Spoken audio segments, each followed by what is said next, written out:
Welcome back to Oz Reacts. Got another reaction video for you. This one is gonna be Pistol Pete Maravich. How good was he actually? So I did get a suggestion for this a while back, so finally getting around to it. Thanks for tuning in. And enough talk, let's get right into it. Pete Maravich, subscribe. better known as Pistol Pete. How we get to my first 1,000 subscribers of the 70s, a dribbling magician, outstanding shooter, and arguably the greatest NCAA player ever. Pete was playing a brand of basketball 40 years ahead of his time. Damn. Players today can't even do some of the stuff in the 70s. That was cold. That little behind the back leg. Arguably the greatest NCAA player behind the back ever. to the leg. He was playing a brand of basketball 40 years behind ahead the back of his time. fake to the leg. Players today can't even do some of the stuff the Pistol did in the 70s. Here's the career He had the sky hook and how his showmanship influenced future NBA stars, who stole a lot of their moves from the Pistol. Early life and the origin of the Pistol. Pete Maravich was born in 1947, and basketball was in his blood. Damn, his father, that mustache was a fierce, professional player bro. for 2 years in the NBL and BAA, two leagues that merged and became the NBA in 1949. Press then started coaching, and because of his job, the Maravich family had to move a lot. The only constant for Press. What a good his merger. son Pete I might add that merger turned out well. Okay, let's just to say the least. Which was a dish served for breakfast, lunch, and dinner. While Pete was only an infant, he already started dribbling. And by the age of 7, he started playing organized basketball. When Press Maravich coached at Clemson University, he would always bring Pete to practices and games, and the two would always talk about basketball in some shape or form. Pete would dribble the basketball on his way to school, while he rode on a bike, and even slept with the ball. At the age of 12, he was practicing up to 10 hours a day. His father taught him the fundamentals, but Pete loved basketball so much. That's that 10,000 hour rule. He was putting the time in. And he started improvising, and countless hours in the gym all goat. alone gave birth to some of the most spectacular moves the NBA has ever seen. But more on that later. As a freshman, Pete started playing for Daniels High School in Clemson at the age of 14. He barely played on a team filled with seniors. And even when Pete would come into the game, the older guys avoided passing him the ball. The crowd also laughed when they saw the small, skinny 14-year-old on the floor, which pissed the hell out of Pete. However, one single shot changed everything. Pete's team was down by 1 in the last seconds. Because he hardly ever had the ball, the opponents never guarded Maravich. So the Daniels coach decided to pass the ball to Pete. He got the open shot and made the game winner. And it was then that he received the nickname Pistol Pete. It was given to him by a reporter who noticed that when Pete shot towards the basket, it looked like he was pulling out a gun. The nickname remains, and the legend of the Pistol Pete was born. NCAA GOAT. After graduating from high school, Pete and his father decided that Pete should go to prep school for another year. Pete was 6'3" at the time, but he weighed just over 130 pounds and could not withstand physical duels at the college level. So, he spent a year at the Edwards Military Academy, where he grew to 6'5" and bulked up to a respectable 160 pounds, which improved his game tremendously. At the same time, he was putting that muscle on. got the head coaching job at Louisiana State, which was known for football, but had a minuscule that boy was in basketball the gym. program. Press asked Pete to attend LSU and join him, which Pete bluntly rejected because he wanted to play for a renowned basketball college. However, after Press threatened to kick him out of the house, Press decided to join his father at LSU. Under his father's tutelage, Pete became a superstar. Kicked him out the house. Set records that will likely never get broken. In his freshman year, he averaged 43.6 points per game. But because of the look at that boy form. rules in the 70s, freshmen were not allowed to play on the varsity team. The crowd at LSU would often watch the freshman games and then leave once Pete's game was done and wasn't even interested in watching the varsity team. Damn, that's crazy. After the game was over, they're like, all right, I'm going to head out. We already saw Pistol Pete. Into a 17-1 record that season, while the varsity team, led by Press, had a record of 3-23. In his sophomore year, Pete was able to play for the varsity team and immediately asserted himself as the primary option on offense, with 43.8 points on average. He was the NCAA's top scorer that season. And 43 points a game? Damn.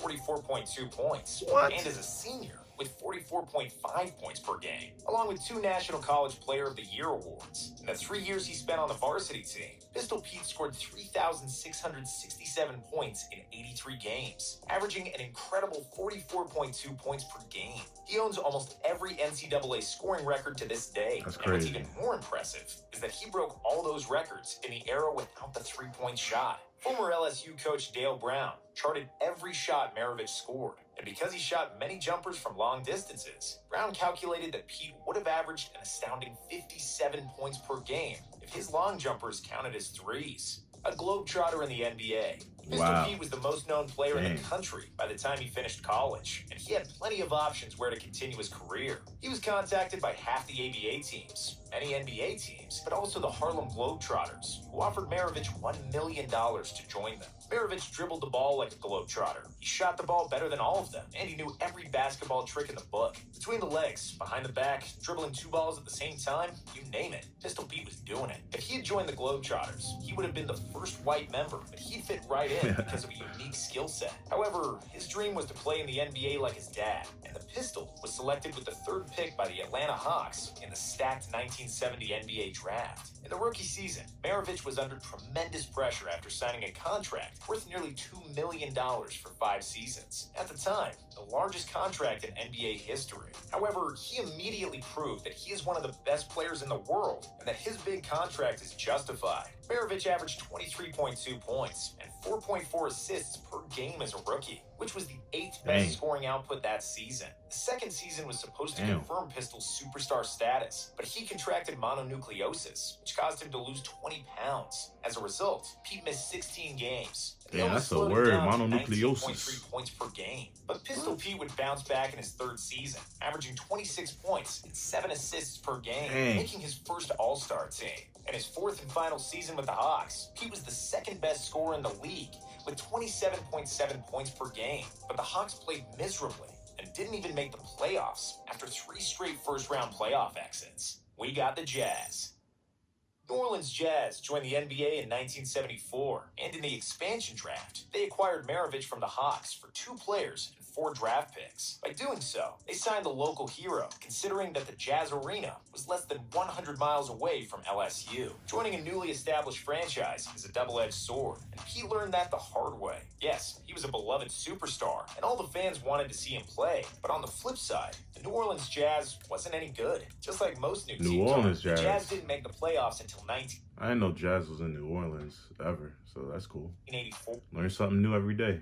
5 seasons after Maravich left the team and their relocation to Utah. There Even though he never made the playoffs, Pistol Pete was playing the basketball of his life with the Jazz as one of the most unstoppable players in the league. He averaged 25.2 points and 5.6 assists in 5.5 seasons with the franchise, during which he led the NBA in scoring with 31 points per game in 1977, along with 3 All-Star appearances and 3 All-NBA nods. On February 5th, 1977, in a game against the New York Knicks, the Pistol scored 68 points, a career high, and at the time, the most points ever by a guard. The feat is even more impressive when we know that he was guarded by Walt Frazier, one of the premier defensive guards of the 70s, and that he scored 68 without a three-pointer. In 1978, Maravich played the best all-around season of his career, averaging 27 points, 6.7... 68 without a three-pointer. Just absorb that real quick. That's crazy. All 2s and free throws. Assists and a career-high 2 steals per game. Against a good defender. Led the league in scoring once again, and likely even pushed the Jazz to the playoffs, but he unfortunately injured his knee halfway through the season and was forced to miss the final 32 games of the season. Before he got hurt, the Jazz had a winning record due to a 10-game win streak. After Maravich went down, they lost 8 in a row, and their playoff hopes were shot dead. Unfortunately for Maravich and the Jazz fans, knee injuries plagued Pete for the rest of his career, as he only played 2 more years in the NBA. After the Jazz moved to Salt Lake City in 1979, they traded Maravich mid-season to the Celtics, where he teamed up with rookie Larry Bird. It was the first NBA season with a 3-point line, and Maravich immediately proved what kind of a shooter he was. The Pistol shot 67% for 3 in his final year, with bad knees that severely hampered his movement. Legacy. What? Pistol Pete was a basketball savant. 67? He played basketball 30 or 40 years ahead of his time. At the time of his retirement, he had by far the best handles in NBA history, and many of the greatest ball handlers took many pages out of Pete's ball handling book. He was a trendsetter that inspired generations, and if your favorite ball handler didn't learn from the Pistol, they likely stole some moves from someone who stole from Pete. That LaMelo Ball underhand full-court pass, Maravich did that in the 70s. Magic Johnson's around-the-back defender freeze and then pass, Maravich did that too. Hook shot like Kareem, turnaround jumper like MJ, or readjusting his jump shot mid-air like Larry Bird. It was all routinely done by the pistol. When he played the game, the NBA was dominated by centers like Wilt Chamberlain and Kareem, and guards like him were unicorns. Other than Jerry West, nobody else attempted that many jump shots, let alone made them with great accuracy. With an unbelievable floater and layup game, finishing with both hands, killer handles, and the ability to both score and pass, Pistol Pete is most often compared to Steve Nash. That's because he got long came hair. to the NBA 16 years after Maravich retired. But Steve Nash is nice though. Yeah, he's a good shooter. Would likely average around 30 points per game. I can see that. I can see the resemblance. He could have easily been an MVP multiple times and won a few championships. However, Pete didn't have the best of luck in his career and life. In one interview in 1974, Pete said, "I don't want to play in the NBA for 10 years and then die of a heart attack at 40. But unfortunately, that's precisely what happened. His NBA career was cut short after 10 years due to knee injuries. And in 9 of 10 seasons, his teams had a losing record. And then in 1988, almost like he predicted it, he died of a heart attack at the age of 40 when he was playing pickup basketball. An autopsy revealed the cause of death to be a rare heart defect. He had been born with a missing left coronary artery. He lived for basketball, was a gym rat all his life, and ultimately died on the court. His last words were, "I feel great."